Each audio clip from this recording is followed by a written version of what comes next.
Hace miles de años, la especie humana comenzó a tener conciencia.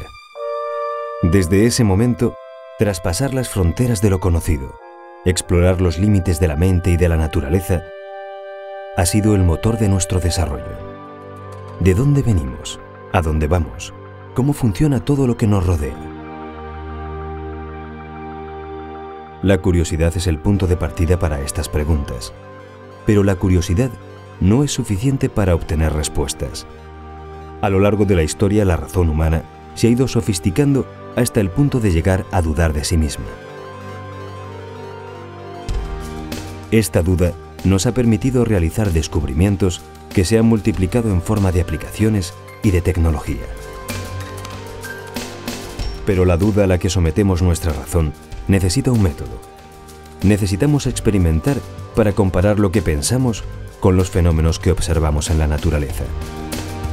Este diálogo con la naturaleza que nos rodea no es sencillo, pero en ocasiones nos desvela el mecanismo del cosmos. Entonces, por fin algo cobra sentido y podemos exclamar: ¡lo encontramos!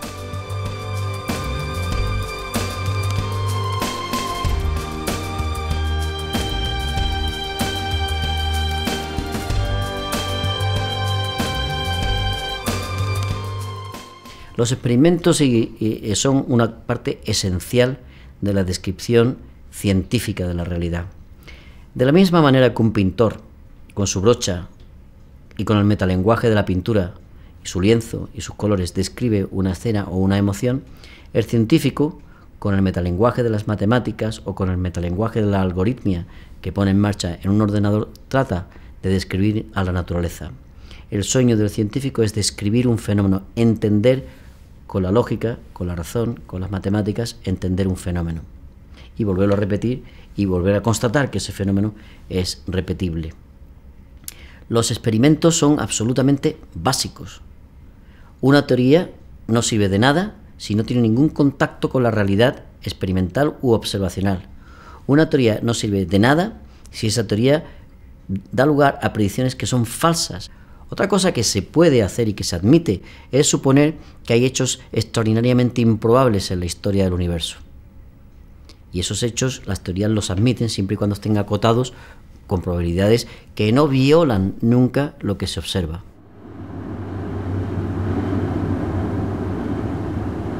La ciencia nació de la observación de lo que nos rodea, pero mirar al cielo pronto dejó de ser una actividad contemplativa para convertirse en una fuente de conocimiento. Gracias a la observación, los antiguos consiguieron establecer modelos que garantizaban poder predecir lo que iba a ocurrir sobre nuestras cabezas y utilizar ese conocimiento para transformar el mundo.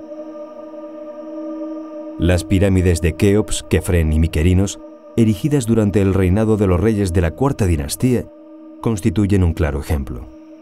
La perfecta orientación de las pirámides fue posible mediante la observación del movimiento de las estrellas Fedda y Megrez, el equivalente a nuestro carro de la Osa Mayor.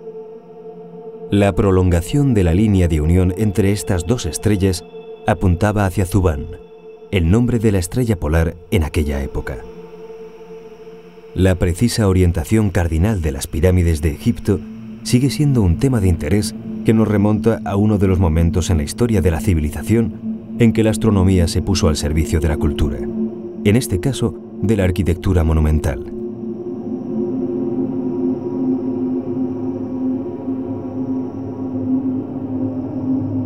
Miles de años después de que los faraones se garantizasen el descanso eterno, en sintonía con los cuerpos celestes, la observación se ha convertido en uno de los pilares del método científico.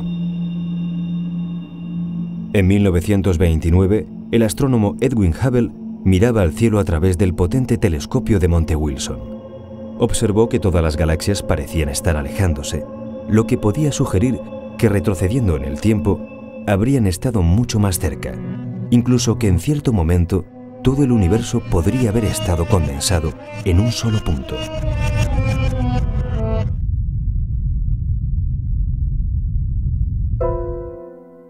A partir de este dato extraído de la observación, George Gamow elaboró una teoría sobre el origen y evolución del universo, que contenía varias predicciones. entre ellas la existencia de una radiación de fondo en forma de microondas a una temperatura muy baja. Esta predicción fue corroborada posteriormente, lo que ha hecho que su teoría, conocida como Big Bang, sea el modelo dominante en la cosmología actual. El modelo del Big Bang es un buen ejemplo de cómo evoluciona la ciencia y de cómo ha evolucionado de forma extraordinariamente brillante durante el siglo XX. Se inventó lo que hoy en día es el modelo del Big Bang porque había una serie de hechos observacionales que había que explicar. El modelo del Big Bang es el que, con el mínimo de hipótesis, explica el mayor número de hechos experimentales y observacionales. En el proceso de tratar de entender si esa descripción del universo era real, es decir, de alguna manera modelizaba lo que realmente había ocurrido, pues se hicieron cálculos acerca de propiedades que debería tener el universo, y entre ellas emerge la predicción de que debería de haber una radiación que permearía a todo el universo, que debería de tener unas determinadas propiedades y que sería una reliquia de cuando el universo era muy primitivo y era muy joven. Esta nube de puntos que vemos al intentar sintonizar un canal en nuestros televisores es la radiación de fondo de microondas. Es el eco de un momento crucial en los albores del cosmos, cuando se formaron los primeros átomos y la luz empezó a circular libremente.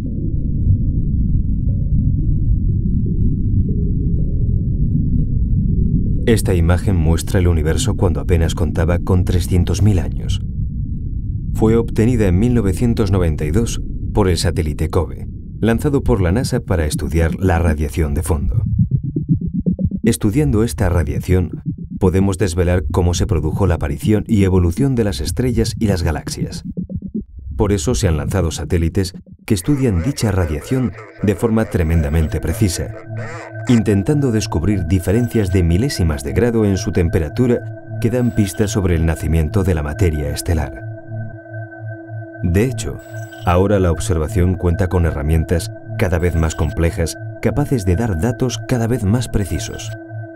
El Microwave Anisotropic Probe está permitiendo afinar el conocimiento sobre la radiación de fondo y sus diferencias de temperatura. El MAP ha hecho posible determinar con bastante exactitud la edad del universo. Sabemos que todo comenzó hace 13.700 millones de años.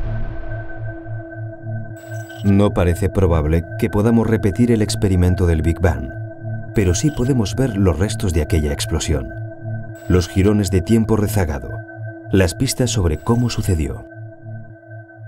Yo creo que en este aspecto, si por ejemplo queremos mirar cada vez con más detalle lo que ocurre, por ejemplo, en la superficie solar, hemos de pensar que haya, por supuesto, grandes telescopios que operen desde la superficie terrestre en sitios especialmente adecuados para ello, como pueden ser, por ejemplo, las Islas Canarias, pero que realmente tengan sistemas que corrijan la influencia de la atmósfera terrestre. Es lo que se llama la óptica adaptativa, y yo creo que este va a ser uno de los campos de batalla instrumental.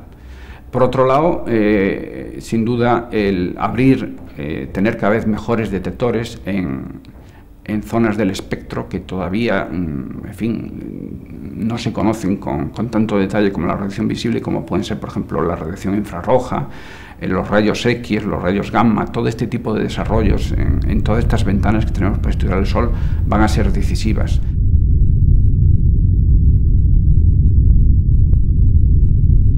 El Hubble, situado a 600 kilómetros sobre nuestras cabezas, es capaz de retroceder 10.000 millones de años en el tiempo, cuando el universo era mucho más joven que ahora y la Tierra no se había formado todavía. Nos ha mostrado cosas sorprendentes: los suspiros de las estrellas antes de morir, agujeros negros, el nacimiento de estrellas, fuentes de luz ultravioleta o el violento choque de dos galaxias.